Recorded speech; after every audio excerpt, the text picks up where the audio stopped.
Ang huni sa kubo. Si Lando ay nagpasyang magpahinga sa lumang kubo ng kanyang pamilya sa gitna ng kagubatan. Tahimik doon, perpekto para sa kanya upang makalimot sa stress ng lungsod. Ngunit sa unang gabi pa lang, nagising siya sa kakaibang tunog mula sa labas. Huni ng ibon lang siguro, bulong niya.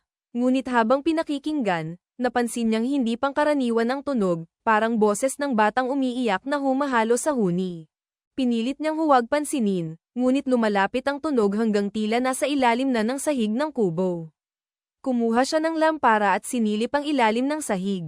Walang tao, ngunit may nakita siyang mga yapak ng maliit na paa sa lupa, papunta sa likod ng kubo. Sinundan niya ito gamit ang lampara, hanggang sa makarating siya sa isang matandang balon. Sa gilid ng balon, may nakaupong batang babae, nakatalikod. "Kuya, tulungan mo ako," aniya.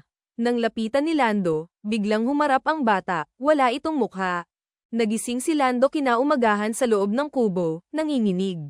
Ngunit sa kanyang mga kamay, may hawak siyang lumang sapatos na pambata na hindi niya maalala kung paano napunta roon.